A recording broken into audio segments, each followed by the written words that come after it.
Hello friends, welcome to WiFi study changing the way of learning. सभी का हार्दिक अभिनंदन है WiFi study education YouTube channel पर। दोस्तों सबको राम राम, मेरे भाइयों और बहनों को सबको राम राम। मेरे दोस्तों कैसे हो सब लोग? कैसे हो रहे?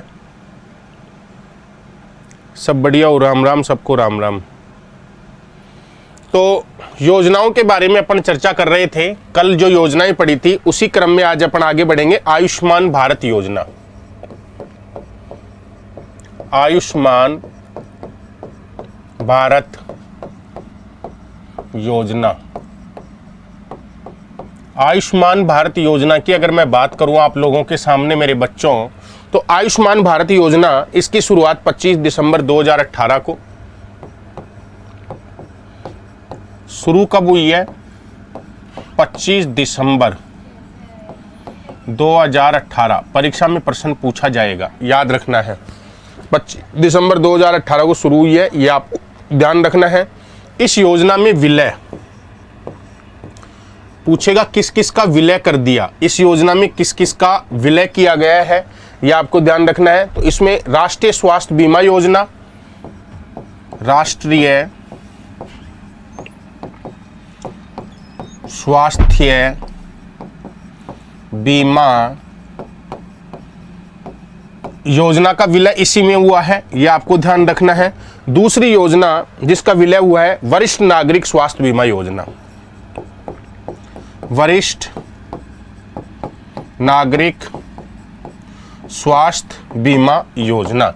इन दोनों योजनाओं का विलय आयुष्मान भारत योजना में किया गया है। ये आपको ध्यान रखना, ये पूछा जा सकता है कि आयुष्मान भारत योजना में कौन कौन सी योजनाओं का विलय क्यों हुआ है। राष्ट्रीय स्वास्थ्य बीमा योजना, वरिष्ठ नागरिक स्वास्थ्य बीमा योजना का विलय करके नई योजना आयुष्मान भारत योजना चला दी है, ये आपको ध्यान रखना है। क्लियर है?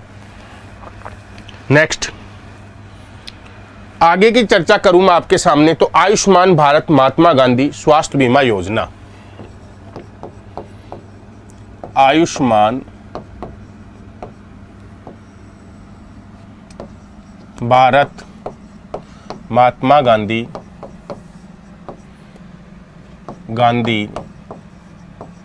बीमा योजना। आयुष्मान भारत महात्मा गांधी बीमा योजना आपको ध्यान रखना है भाई। आयुष्मान भारत महात्मा गांधी स्वास्थ्य बीमा योजना है ये।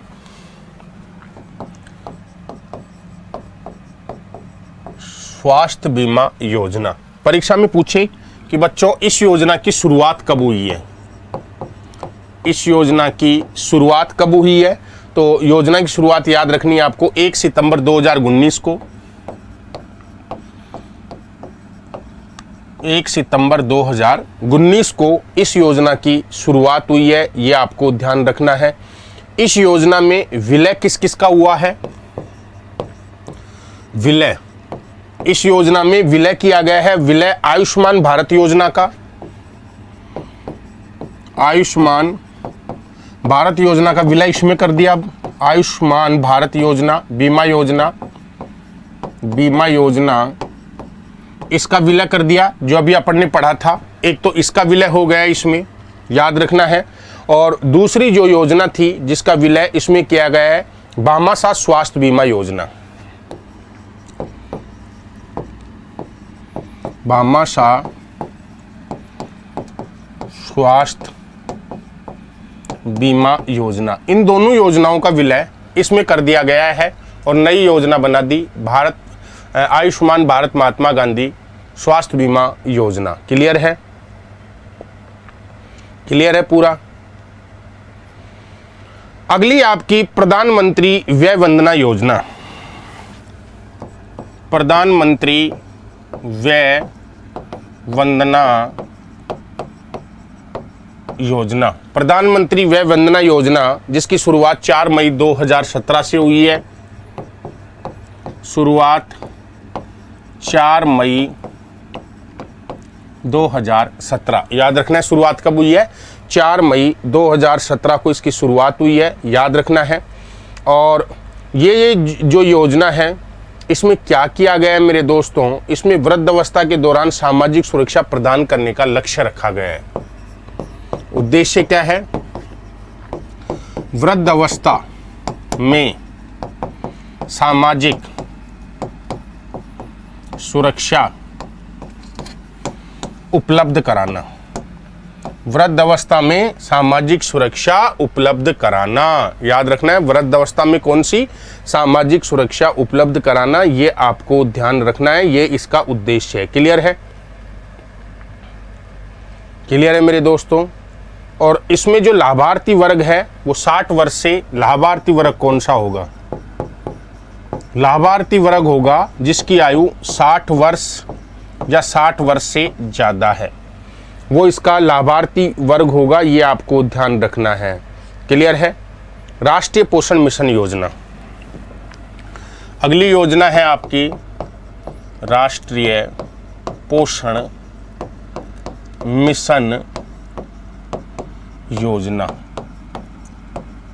राष्ट्रीय पोषण मिशन योजना, इस योजना की यदि आपसे पूछे कि इस योजना की शुरुआत कब हुई है, तो याद रखना 8 मार्च 2018।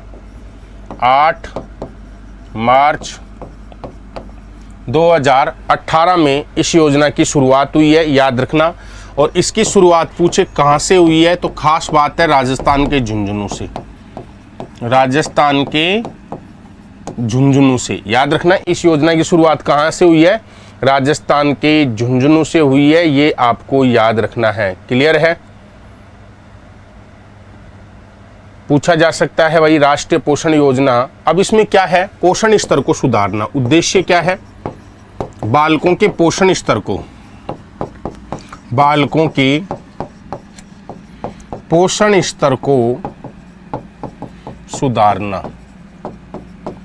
बालकों के पोषण स्तर को सुधारना इस योजना का प्रमुख उद्देश्य है, ये आपको ध्यान रखना है। क्लियर है यहाँ तक? आप लोगों के लिए जो विद्यार्थी है ना राजस्थान में, जैसे LDC, high court, group D, veterinary officer, VO, LAC, पशुधन सहायक जिसको बोलते हैं, और आपके पुस्तकालय अध्यक्ष, पुस्तकालय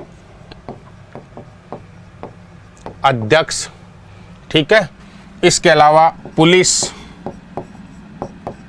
इसके अलावा पटवार, इसके अलावा रेट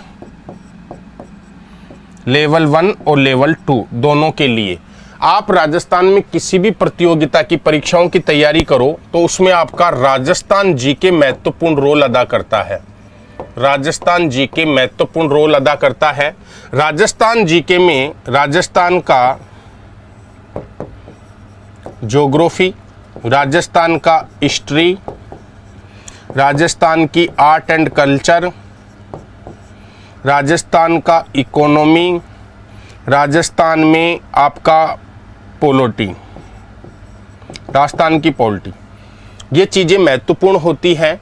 और इन सब के 6100 क्वेश्चन, 6100 क्वेश्चन यानी कि 6100 प्रश्न आप लोगों को करवाए जा रहे हैं। और 6100 प्रश्नों का जो बैच है, ये बैच आपका 23 मार्च से शुरू है, याद रखना है। जिनने डिटेल करी है तो ये प्रश्न करो, 6100 प्रश्न होंगे, एक भी सवाल बाहर नहीं जाएगा परीक्षा में 23 मार्च से। इसमें जो सीट है वो मात्र 200 है और इसमें जो एडमिशन है वो भी आपका 23 मार्च तक होगा, उसके बाद में एडमिशन नहीं होगा। इसकी जो फीस है वो मात्र 1260 रुपये है। वैसे फीस 1400 रुपये है, लेकिन आप wifi GK referral code use करते हो तो आपकी फीस मात्र 1260 रुपये लगेगी, 1260 रुपये, जिसमें से आपको ये राजस्थान की जीके के अलावा आपको इंग्लिश की ये 61 से प्रश्नों के अलावा इंग्लिश और हिंदी की टेस्ट सीरीज भी मिलेगी। हिंदी और इंग्लिश की टेस्ट सीरीज भी आपको मिलेगी। ये प्रश्न तो आपके 6100 हैं ही, इनके अलावा इंग्लिश के और हिंदी के टेस्ट पेपर भी आपको इसमें मिलेंगे। फीस कितनी है? 1260 रुपये मात्र, 1260 रुपये मात्र फीस है। जिसका एक्सप्लेन के साथ में आपको वर्गीकरण करवाया जाएगा। और ये क्लास आपकी 23 मार्च से शुरू है। 200 इसमें मात्र सीट है।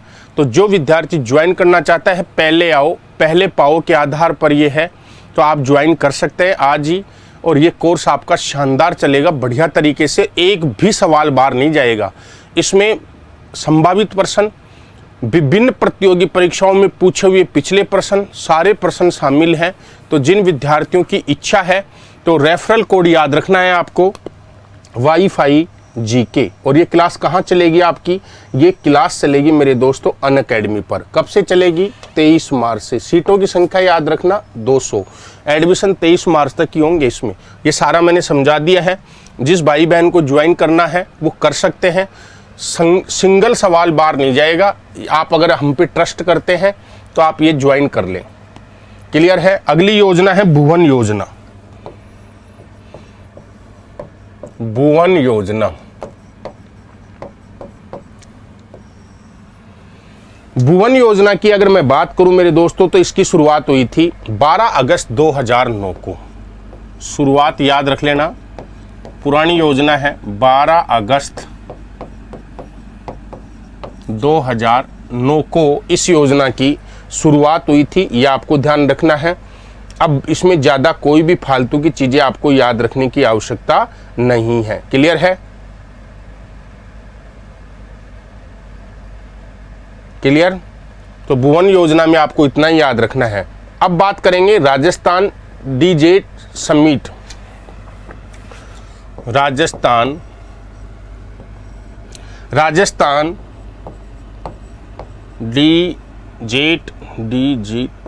डिजिटेक है ये समिट।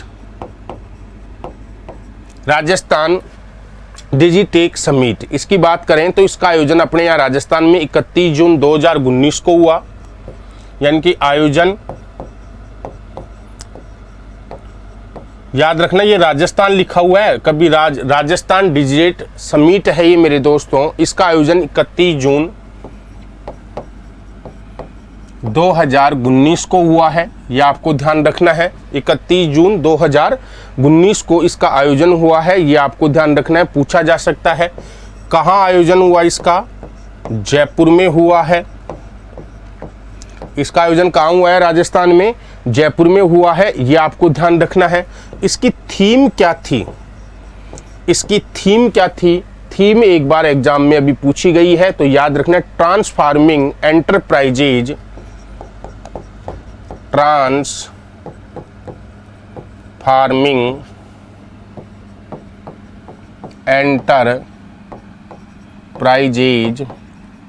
इसकी थीम अभी एक एग्जाम में पूछी गई है, ये आपको ध्यान रखना है। समझ में है ना? आपसे पूछे तो याद रखना है, transforming enterprises into smart and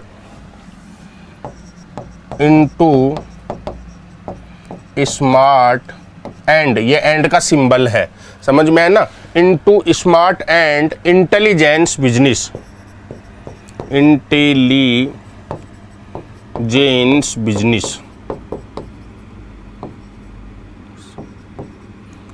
ये याद रखना है। ये इसकी थीम है, transforming enterprising into smart and intelligence business, ये इसकी थीम है। ये आपको ध्यान रखना है दोस्तों, आपसे पूछा जा सकता है। क्लियर है? पूछा जा सकता है, हमारे राजस्थान से संबंधित है इसलिए बोल रहा हूँ। राजस्थान डिजिटेक समिट, जिसका आयोजन 31 जून 2019 को जयपुर में हुआ था और जिसकी थीम रखी गई थी transforming enterprising into smart and intelligence business, ये याद रखना है। क्लियर है? अगला आपसे कुछ फैक्ट पूछे, जैसे बेटी बचाओ, बेटी पढ़ाओ, बेटी पढ़ाओ योजना में राजस्थान का शीर्ष जिला कौन सा है? राजस्थान का शीर्ष जिला पूछ लिया, परीक्षा में आया हुआ है, नागौर। कौन सा जिला रहा है? नागौर। याद रखना है, बेटी बचाओ बेटी पढ़ाओ योजना में राजस्थान का जो शीर्ष जिला है वो कौन सा है? नागौर है। ये आपको ध्यान रखना है। क्लियर है? क्लियर है क्या? पूछा जा सकता है भाई।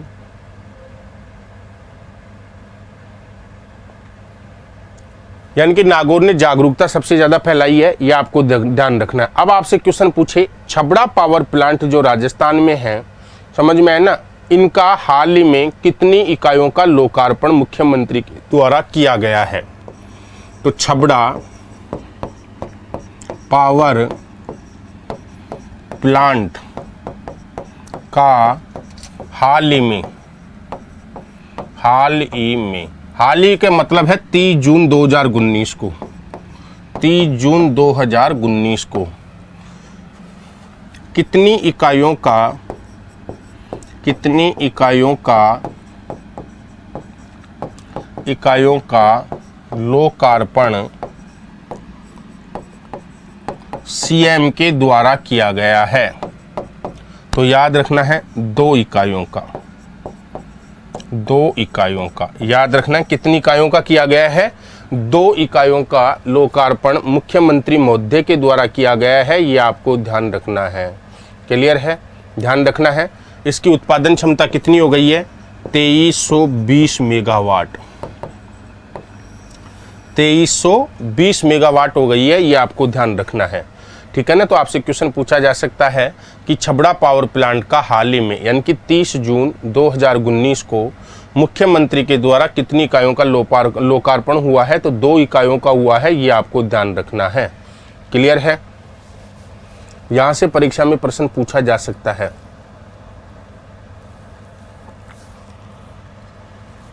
चलें आगे। कोई दिक्कत यहां तक? अब आपसे क्वेश्चन पूछे कि राजस्थान में पहला तैरता सौर ऊर्जा संयंत्र कहां स्थापित हुआ है? राजस्थान का पहला तैरता सौर ऊर्जा संयंत्र ये कहां स्थापित हुआ है? इसके बारे में आपसे प्रश्न पूछा जा सकता है। समझ में आए ना? तो याद रखना है, ये वेदांता ग्रुप के द्वारा चित्तौड़ के गोसुंडा पर, पहली बात तो वेदांता ग्रुप के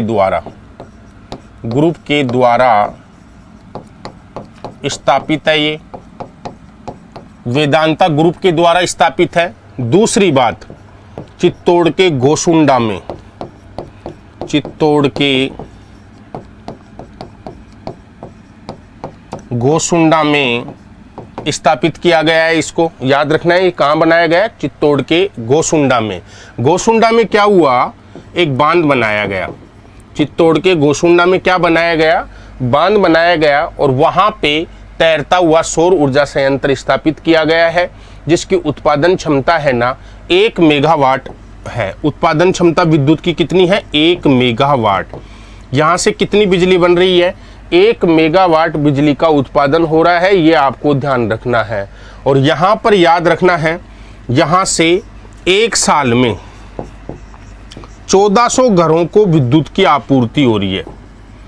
1400 घरों को विद्युत की आपूर्ति हो रही है, ये आपको ध्यान रखना है। क्लियर है? पूरा क्लियर है? चले आगे।